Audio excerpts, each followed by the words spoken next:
నిజంగా ఏ స్థాయిలోకి చంద్రబాబు నాయుడు దిగజారిపోయినాడు అని చెప్పడానికి వెన్నుపోటు పార్టీ నాయకుడు కుట్రలు చేసి వెన్నుపోటు పార్టీ పాలనలో ఏ రకంగా వ్యవస్థలు ఉన్నాయని చెప్పడానికి నిదర్శనం.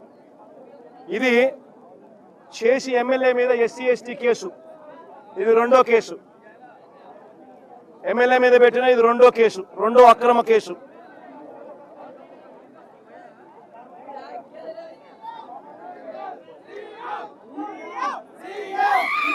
నేమకల్లో ఇంకా నేమకల్లో అదే గ్రామంలో ఎమ్మెల్యే మీద పెట్టిన మూడో కేసు ఏమిటో తెలుసా? అదే గ్రామంలో ఎమ్మెల్యే మీద పెట్టిన మూడో కేసు ఏమిటో తెలుసా? ఎమ్మెల్యే కారును ధ్వంసం చేశారంట. కారును ధ్వంసం చేశారంటూ మూడో కేసు పెట్టినారు.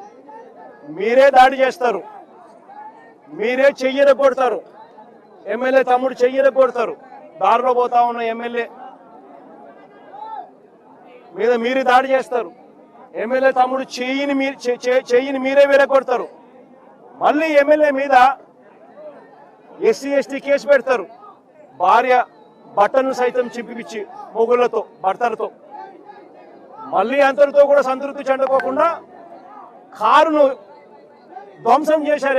ఎమ్మెల్యే కారును ధ్వంసం చేశాడంటూ, వాళ్ళ కారుని ఎమ్మెల్యే ధ్వంసం చేశాడంటూ మళ్ళీ ఎమ్మెల్యే మీద మూడో కేసు. నేను అడుగుతా ఉన్నా, ఇలాంటి అక్రమ కేసులు ఈ మాదిరిగా ప్రజాస్వామ్యంలో పెడతా పోతే ప్రజాస్వామ్యం బతుకుతుందా అనేది ఆలోచన చేయమని చెప్పి ప్రతి ఒక్కరితో కూడా నేను అడుగుతా ఉన్నా. ఇది జరిగిన తర్వాత ఇంకా ఆశ్చర్యం ఏమిటో తెలుసా? ఇది జరిగిన తర్వాత ఎమ్మెల్యే గిరిని ఎవరినైతే కారులో ఎక్కించుకొని ఉన్నాడో ఆ గిరిని తీసుకొని ఎమ్మెల్యే తమ్ముడు ఎవరైతే ఉన్నాడో శ్రీరాములు ఎవరైతే ఉన్నాడో తమ్ముడిని తీసుకొని పోలీస్ స్టేషన్కి వెళ్ళి ఇవన్నీ చూపించి కేసు కట్టండి అయ్యా అంటే పోలీసులు కనీసం కంప్లైంట్ కూడా తీసుకోలేదు. పోలీసులు కనీసము కంప్లైంట్ కూడా తీసుకోలేదు.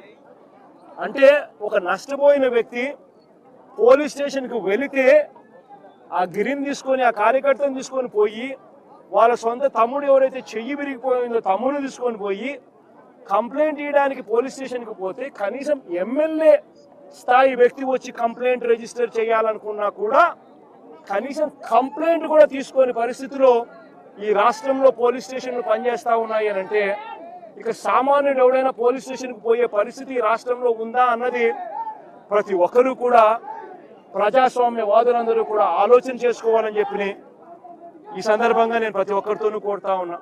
ఇది నాలుగవ తప్పిదం. కేసు సైతం కంప్లైంట్ సైతం తీసుకునే దానికి కూడా పోలీస్ స్టేషన్లో వెళ్ళి తాను అడిగినా కూడా కనీసం పోలీస్ స్టేషన్లో కంప్లైంట్ కూడా తీసుకునే పరిస్థితి ఉండడం నాలుగవ తప్పిదం. ఇక ఐదవ తప్పిదం ఏమిటో తెలుసా? ఇక ఐదవ తప్పిదం ఏమిటంటే ఎమ్మెల్యే ఈ స్థాయిలో చెయ్యి విరిగిపోయిన వ్యక్తిని తీసుకొని పోయి గిరిని తీసుకొని పోయి ఆ వీడియో ఫోటోలు సైతం ప్రొడ్యూస్ చేసిన కంప్లైంట్ తీసుకోకపోవడం ఒక తప్పు అయితే, రెండో తప్పు ఏమిటో తెలుసా? ఎమ్మెల్యే మీద రివర్స్ కేసులు. ఐదవ తప్పిదం ఇది, ఎమ్మెల్యే మీద రివర్స్ కేసులు. చంద్రబాబు నాయుడు గారి అమలు చేస్తా ఉన్న రెడ్ బుక్ పాలనలో వెన్నుపోటు పార్టీ పాలనలో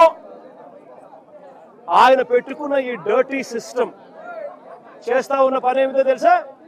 రివర్స్ ఎమ్మెల్యే మీద అక్రమ కేసులు, తప్పుడు కేసులు. ఆశ్చర్యం ఏమిటో తెలుసా? ఎంత అన్యాయంగా వీళ్ళు కేసులు పెడతా ఉన్నారంటే బాధితులైన విరూపాక్షి, ఆయన కుటుంబ సభ్యులు, వైఎస్ఆర్సీపీకి చెందిన వారి పేర్లు ఇరికించి అక్రమ అరెస్టుకు దిగడమే కాకుండా ఎంత దొల్లటనం ఉంది అనంటే మొదట సంఘాలలో జరిగిన ఇన్సిడెంట్ మీద కంప్లైంట్ ఎలా ఉందో తెలుసా? ఆ కంప్లైంట్ చూస్తే